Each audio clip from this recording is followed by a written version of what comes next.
A Subroutine, a novel by Stewart Winter. Chapter 1. A Man Named Harrow. They said he came from nowhere. Before he was president, Victor Harrow was simply Victor Ivanovich, a man with no public past and a carefully engineered future. Victor Harrow had arrived in the United States sometime in the late 1990s, under the guise of a reformed Soviet émigré with a background in economics and a fluency in American pop culture that bordered on obsessive. His accent was faint, but traceably present. It was attributed to time spent in the Baltics. In truth, it had been painstakingly shaped in a Moscow language lab. Ivanovich had presented himself in such unremarkable precision that even his meticulously forged paperwork seemed perfectly ordinary.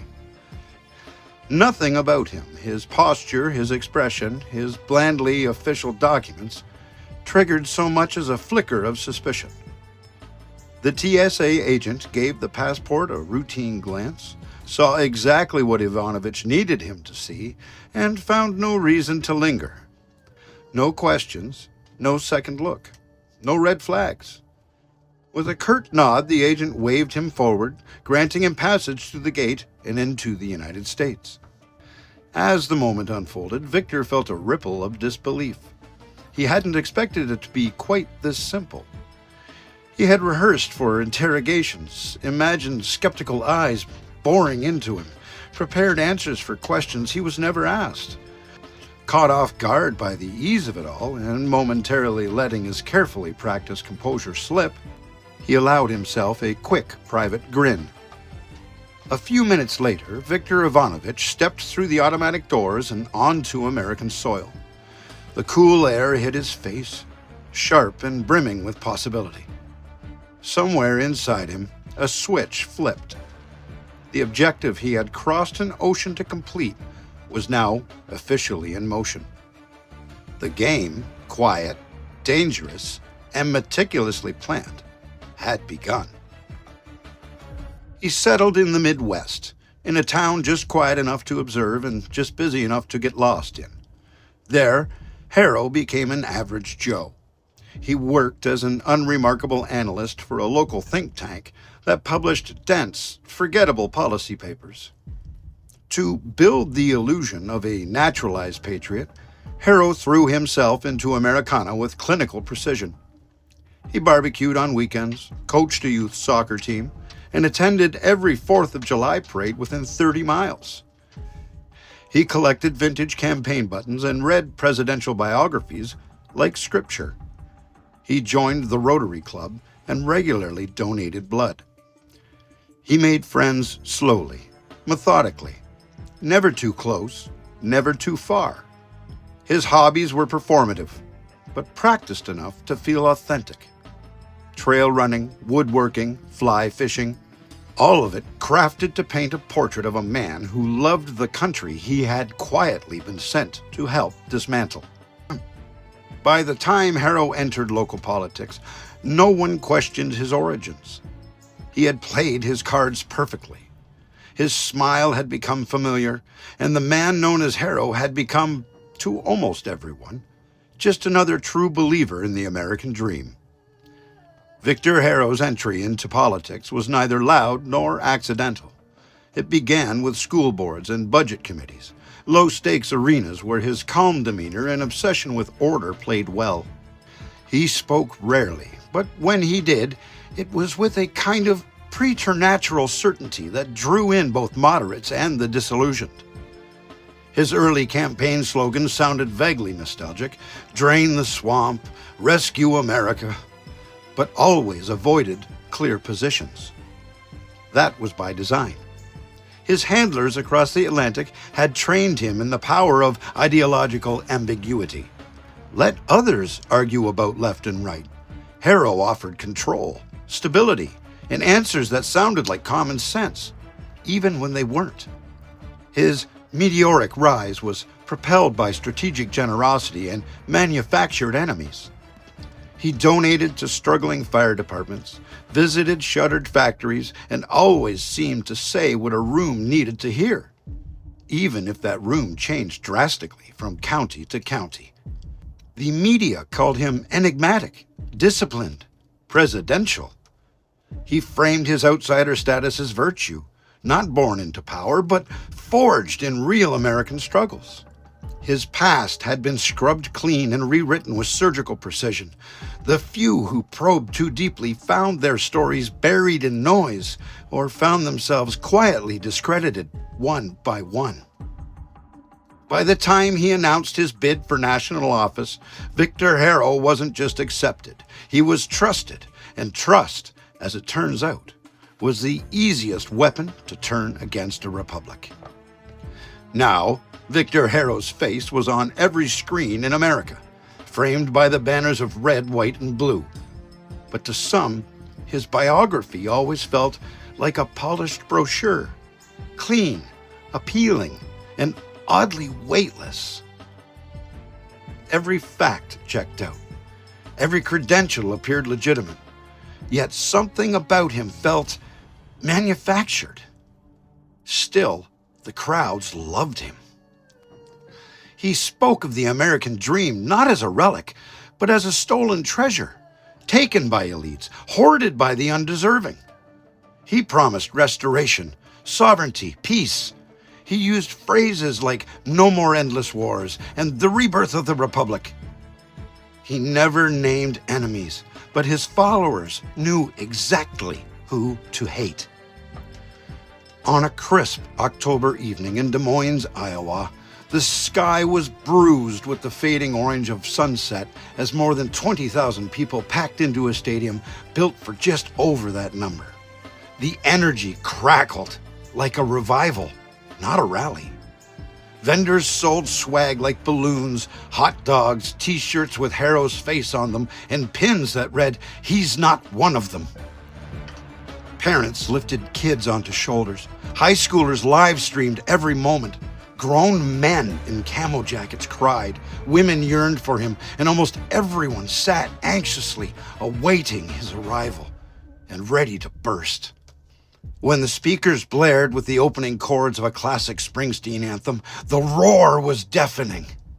People jumped up and down, some sobbed, and others stood slack-jawed and in awe of what was about to happen.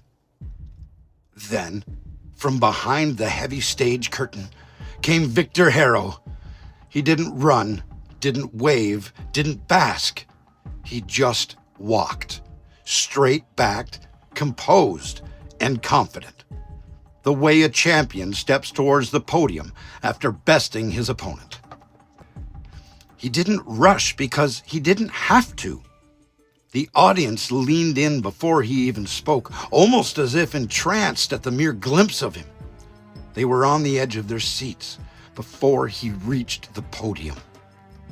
He stood silent at the podium, building tension and anticipation.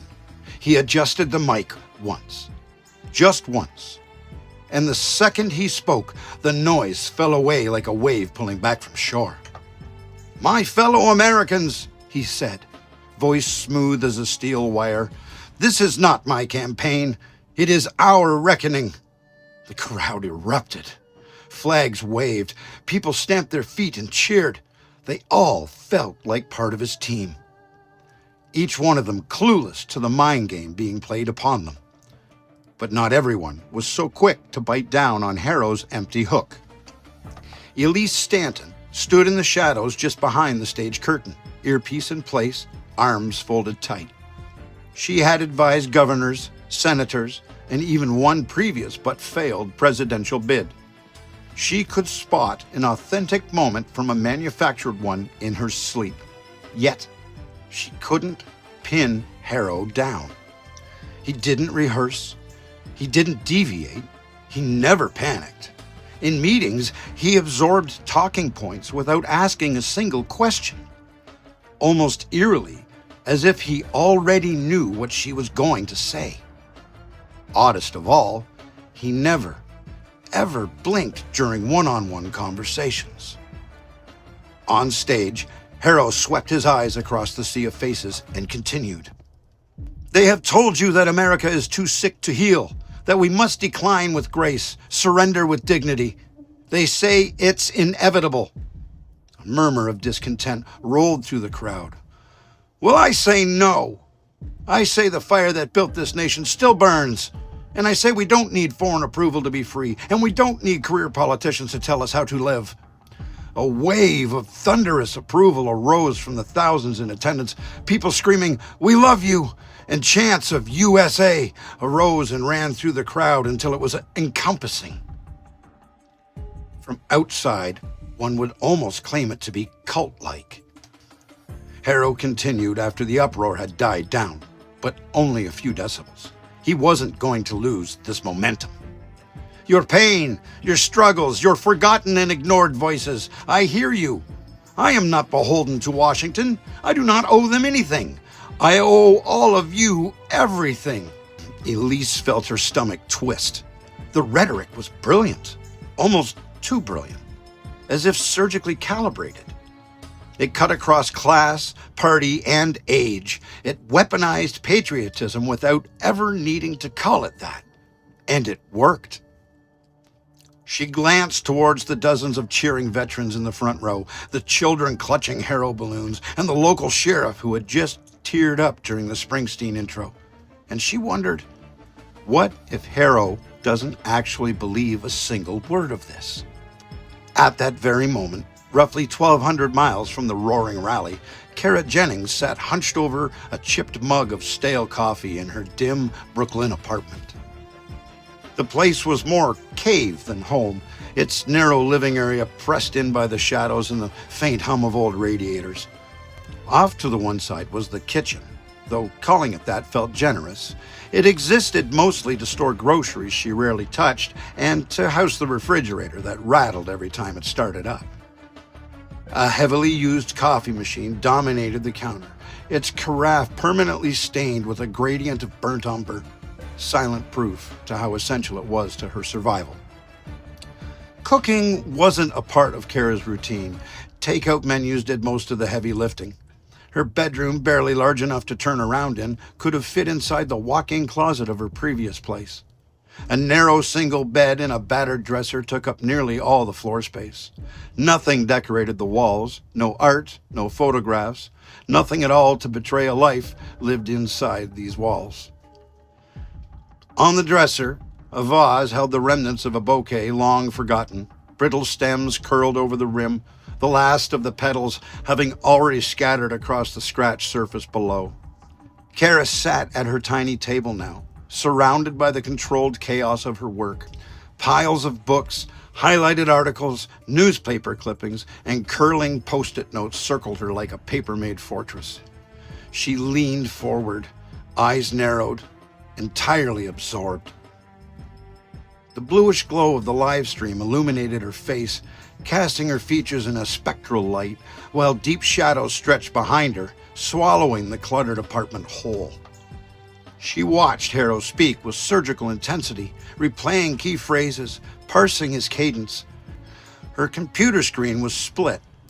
On the left was the live stream, and on the right, browser tabs filled with metadata, news stories, and at the bottom, an open text file labeled Harrow, Deep Trace, Unverified Russian Ties. It wasn't a conspiracy theory any longer, not for her. Not after what she'd seen during the primaries, the coordinated attacks on Harrow's opponents, the social media algorithms behaving like digital war dogs, the campaign videos that went viral before they were even posted. Something was wrong. Something no one, it seemed, wanted to touch, let alone admit to. Her fingers danced across the keyboard. She isolated Harrow's speech pattern and ran it through her custom parser, comparing it to known Russian propaganda scripts. Cross-referencing it with new data she had received from a number of classified leaks she had quietly received 2 months ago from a source she knew only as Torchlight. The patterns overlapped. Again. Kara took a deep breath and leaned back in her chair. She closed her tired eyes and put her hands on her head. She exhaled through her nose. Jesus, she whispered. This wasn't charisma. This was precision engineering. Kara hadn't always been like this. 2 years ago, she'd been the rising star at The Observer, a well-known political newspaper. She had been known for her sharp profiles and fearless fieldwork. Her deep dive into the shadow markets behind the American private prisons had won her the Alcott Prize. Her name had started showing up on panels, podcasts, and insider lists. Then she blew it all up. A whistleblower had come to her with a story about a data firm manipulating voting patterns in early caucus states. It was speculative, hard to verify. There was something about the pattern, the elegance of it, had reminded her of Cold War-era influence campaigns she'd studied in journalism school. She chased it intensely, perhaps too hard. When she ran the piece, the backlash was immediate and brutal. The Observer disavowed her article to save its reputation. Her editor ghosted her, and her whistleblower vanished without trace, gone into hiding, or worse. Her name trended online for all the wrong reasons. She was branded as a fake news peddler, a conspiracy theorist. Some noteworthy journalists even considered her a disgraced and unethical journalist now. The Observer didn't fire her. They quietly and quickly stopped returning her calls and emails. Without work, combined with her name being persona non grata in journalistic circles, caused the obvious to happen. She was forced to live off her savings, but that wasn't going to work for long. She had to sell her apartment 6 months later. Now, she worked freelance, picking up breadcrumbs for independent outlets, doing contract work for think tanks and a few paranoid NGOs. Her savings were thin. Her circle was thinner. With Harrow, she knew exactly what she saw, and she was seeing it again. Victor Harrow's speech patterns, his online army, the eerie synchronicity of narratives across supposedly unaffiliated networks. None of it was organic. She'd already traced over 24 political memes back to Eastern European server farms masquerading as American influencers. She'd found linguistic patterns in Harrow's phrasing that matched GRU warfare manuals, the same manuals the public believed didn't exist. She minimized the live stream and pulled up her encrypted notes folder. She reopened the dossier on her screen. Her fingers hovered over the keyboard and then typed, "Pattern match, 92%. Harrow rhetoric aligns with stage 3 destabilization model. Public susceptibility rising." She stared at the blinking cursor. Kara, be careful, she thought to herself. But this wasn't the same. This time, the candidate wasn't just using bad data or shady consultants. This time, the subject may be compromised.